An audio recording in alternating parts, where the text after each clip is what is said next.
Almost everyone has heard the saying, choose your friends wisely. This advice is not just given to us because we might think our parents or teachers do not want us to have any friends. They really tell us this because the people you surround yourself with can make a huge impact on the type of activities you get into. If you surround yourself with peers that do illegal or other types of criminal activity, chances are you might participate in those actions as well.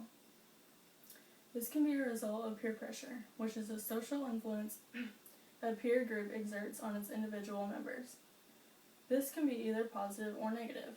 There are all sorts of negative peer pressure that are presented to kids and teenagers these days. Some can include sex, which can be either premarital or unprotected, different drugs and smoking, stealing, which could be breaking and entering in someone's house or just from different stores, and also underage drinking.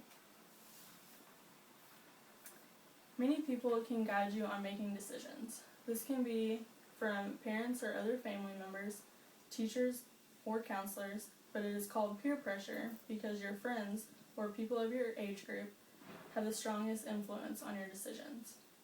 Your peers can cause you to deviate from your true beliefs by making something sound extremely fun when it's really dangerous, or by lying to you, saying you can't or won't get in trouble or that something won't hurt.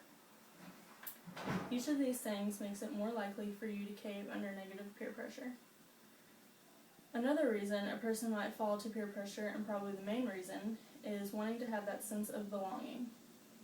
In the Journal of Research in Adolescence, Lawrence Steinberg states, "The mere presence of peers increases the degree to which adolescents prefer immediate rewards."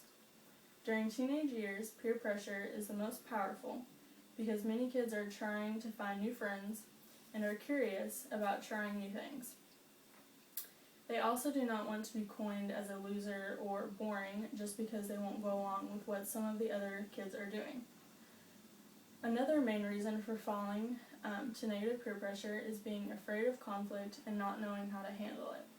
So a major solution is just avoiding conflict altogether when possible, but standing up for yourself when it does come about. One key way to prevent from caving to peer pressure is prepare yourself ahead of time, before even putting yourself in the uncomfortable situation.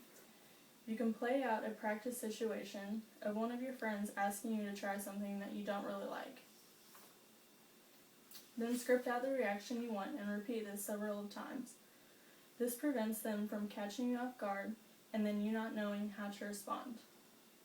Another helpful trick to before going out is knowing where you stand on important issues. If you are unsure about certain topics, you might be more inclined to try them because you haven't developed a strong standpoint on them yet. You can also think of yourself as a leader and truly believe it. This shows your friends that you have a mind of your own and that you are capable of making your own decisions. This can also make them a little scared or intimidated, so they might not even ask you to do anything in the first place. By thinking of yourself as a leader, it helps you develop inner strength and self-confidence. All of these assist in keeping your judgment and decisions firm. Another way to help assist in making decisions is having a good family support, and parents can be a key factor in whether or not teenagers give in to peer pressure. In the American Academy of Child and Adolescent Psychiatry, under the section Peer Pressure, it says, teaching your child to be assertive, getting to know your child's friends, and encouraging open and honest communication are all tips for parents to help deal with their child and peer pressure. If conflict is inevitable and you are approached by a friend to participate in something you don't feel is right, it is always good to have at least one friend there who is thinking like you and has similar beliefs. On the website Sexual and Reproductive Health Matters, it states, if you have a friend who is willing to say no with you, the situation can seem less scary while also making the person seem less intimidating. Saying no doesn't always have to be so obvious either. There are ways to get around declining an offer by a friend without actually having to say no. On the website named Teens for Life, Join the Revolution, Emily Snipes states, Try to avoid bad peer pressure by spending time with friends who don't make you feel uncomfortable. Another way is to just change the subject. They might forget all about even wanting to try something if you both are participating in a different activity. You can also decline the offer of hanging out if you feel they are going to be something that you don't approve of. We all make mistakes and probably have caved under peer pressure at least once in our lives, but this shouldn't be looked at as a negative thing. It should help us in future situations by making it easier to notice when you are being peer pressured.